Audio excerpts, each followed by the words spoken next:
It's my feel-good breakfast show. Owning a sophisticated piece of technology or having super fast broadband set up at home is fantastic, but it doesn't necessarily make one a responsible user. While our kids are wired and supposedly media savvy, they can also do silly things that can get them into trouble online. And this morning we chat to creative parenting expert and author Nikki Bushe about some of the more common mistakes that can possibly put our tweens and teens at risk, but that can easily be avoided by simply keeping them informed and educated.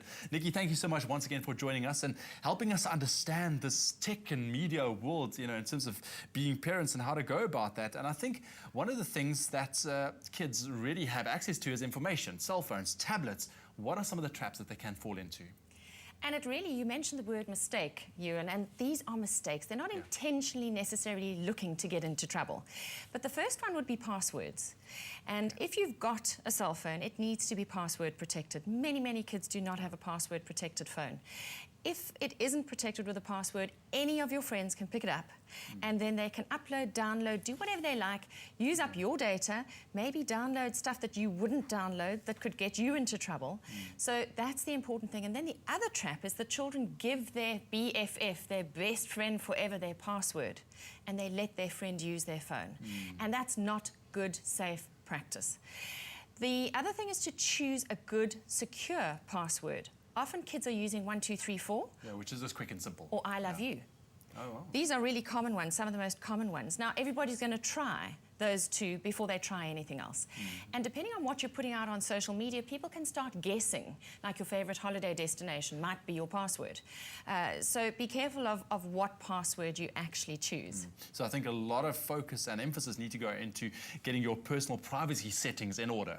Definitely. And the weird thing is that 90% of Facebook users never apply privacy settings. Now that goes across the board from adults to kids. Now whatever social media networking platform you're using, you need to choose your privacy settings. You need to choose who can and who cannot see this particular picture. You need to categorize your friends. So there is a degree of choice. So you need to apply that choice to what you're actually doing on social media. Very, very important. And then something that kids can fall foul of is that they leave their geolocation settings on their cell phone. And that tells the world where to find them. Now, I know that there's bragging rights involved at being at a concert or here, there, or wherever, but be careful, because some people are tracking you and you don't know that you're being tracked by people who don't have the best intentions for you. Exactly, and I think this is where parents need to step in. I mean, you've got a world full of information when it comes to this, but I think parents need to be educating themselves when it comes to things like this privacy settings as well. Absolutely. Yeah. What about places like free Wi-Fi? It's becoming a trend. A lot of places are offering free Wi-Fi. Is this something that our children should be aware of, and is it safe to use? Very much so. They need to be aware. It is going to become more and more that whole cities will be wired and children will have access to free Wi-Fi, as we will have. In fact, that's what's leading innovative centres around the world, is that they're actually, putting this free Wi-Fi together for everybody to use. But if you're sitting in a restaurant, you need to make sure that if it says Wi-Fi, that it has the restaurant's name in front of it. If it just says Wi-Fi, it could be somebody sitting on a street corner who's set up a hotspot. And then if you dial into that, you're actually going to be giving away all your information. They can access everything that you're doing, your passwords, everything. And kids just love to download stuff in a restaurant and use that data bundle and not their own. So just be a little bit careful about that. It's a scary thought, it really is. But I mean, ultimately, if you are not taking care, if our children are not taking care, you can ultimately damage your reputation going forward.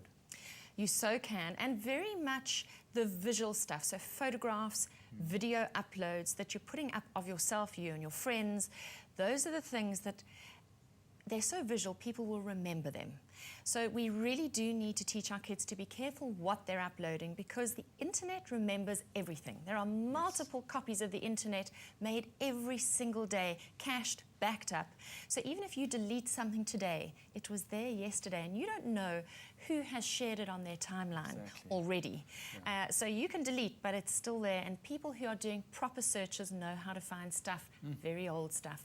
And that will come to haunt you when you're looking for a job one day, because all recruiters, companies who are offering jobs today, they know that they need to search Google, they need to search the internet to see what your online life looks like. And what we've got to make sure with our children is that they learn to marry their online and their offline life so that it's congruent and tells a good story. But I think it all starts with our parents being knowledgeable and being able to teach our children from a young age how to be online and tech savvy. But luckily, you brought out a brand new book, right? Yes, Tech it's called- Tech Savvy Parenting. That's right.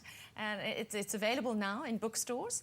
And it really covers every screen in a child's life, starting with television and going into cell phones, gaming, social media, and how to guide your children with their on-screen life, and giving parents perspective as well as helpful hints and tips on how to keep their children safe online. Well, I think with being a father myself, I definitely need to get my hands on that book. It seems very, very interesting. Nikki, thank you so much just for sharing your extremely valuable advice with us this morning. Really appreciate it. Now, there are some very simple procedures one can put in place and basic guidelines one can follow. Now, Nikki's new book, Tech Savvy Parenting, is now available in stores, and one lucky viewer will have the opportunity to win this book. All you need to do is SMS the keyword book, your name and city to 33728. That's book, your name and city to 33728. Turn your house into a connected home for only $3.99 per month from SA's best fixed and mobile broadband network. Call 10213 or go to a Telkom store.